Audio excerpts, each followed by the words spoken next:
तो चलिए आज हम खोलते हैं निरंजनपुर की भूतिया ट्रेन के पहले एपिसोड की कहानी को। देखिए, ये सिर्फ एक कहानी नहीं है बल्कि एक चेतावनी है। ये बताती है कि हमारी रोजमर्रा की साधारण सी दिखने वाली जिंदगी के पीछे कितना गहरा डर छिपा हो सकता है। क्या ये बात आपको चौंकाती है कि हर साल दिल्ली मेट्रो से कम 3 लोग बस गायब हो जाते हैं? और हाँ, ये एक ऑफिशियल रिकॉर्ड है। असलियत तो शायद इससे कहीं ज्यादा डरावनी हो सकती है। और इन मामलों की सबसे अजीब बात यह है कि पीछे कुछ भी नहीं छूटता। कोई सबूत नहीं, कोई गवाह नहीं और कोई जवाब नहीं। ऐसा लगता है जैसे वो लोग कभी थे ही नहीं, बस एक केस फाइल होती है जो बंद कर दी जाती है। तो आज हम इन्हीं अनसुलझे मामलों में से एक पर गौर करेंगे। ये कहानी है रोहित मेहरा की, एक बिल्कुल आम इंसान जिसके साथ कुछ बहुत ही ज्यादा असाधारण हुआ। तो ये रोहित मेहरा था कौन? कोई हीरो नहीं था, बल्कि हम सब की तरह एक आम इंसान था। उसकी जिंदगी एक ही ढर्रे पर, एक ही पटरी पर चलती थी। सुबह ऑफिस और देर रात को घर वापसी। हर दिन बिल्कुल एक जैसा, हर रात वही थका देने वाला सफर। यहाँ देखिए, ये थी उसकी जिंदगी की एक झलक। देर रात तक ऑफिस का स्ट्रेस, घर पर बीमार माँ की चिंता और ईएमआई का लगातार बढ़ता हुआ बोझ। उसकी जिंदगी की ट्रेन बस 3 स्टेशनों के बीच दौड़ रही थी, ऑफिस, मेट्रो और घर। लेकिन एक रात ये पटरी हमेशा के लिए बदलने वाली थी। कहानी का अगला पड़ाव हमें ले जाता है रात के 11:50 पर। जगह है सेक्टर 18 का सुनसान मेट्रो स्टेशन। वहां अब कोई नहीं था, बस एक ऊँघता हुआ सिक्योरिटी गार्ड और एक ऐसी खामोशी जो कानों में चुभ रही थी। और तभी अंधेरी सुरंग से एक ट्रेन के आने की आवाज आई। लेकिन ये बहुत अजीब था, क्योंकि इस वक्त तो कोई भी ट्रेन शेड्यूल पर थी ही नहीं। और बस यही था कहानी का पहला मोड़, एक ऐसा मोड़ जो रोहित को एक अलग ही दुनिया में ले जाने वाला था।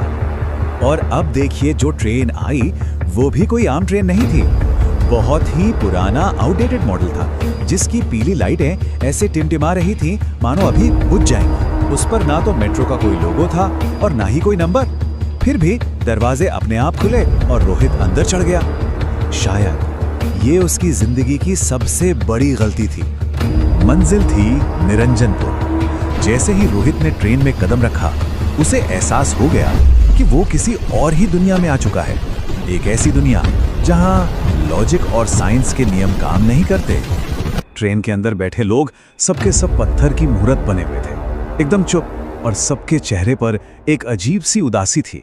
कोई एक दूसरे से बात तक नहीं कर रहा था। रोहित ने देखा कि एक लड़की बिना कोई आवाज किए लगातार रोए जा रही थी। उसके आंसू बस बहे जा रहे थे। रोहित ने घबराकर अपना फोन निकाला, लेकिन वो बंद था। उसकी घड़ी की सुइयां एक ही जगह पर जम गई थी। कोई सिग्नल नहीं था और खिड़की के बाहर बस एक कभी न खत्म होने वाली काली सुरंग, जैसे समय और दुनिया दोनों ने ही उसे अकेला छोड़ दिया हो। तभी ट्रेन रुकी और एक बोर्ड पर नाम जला, निरंजनपुर।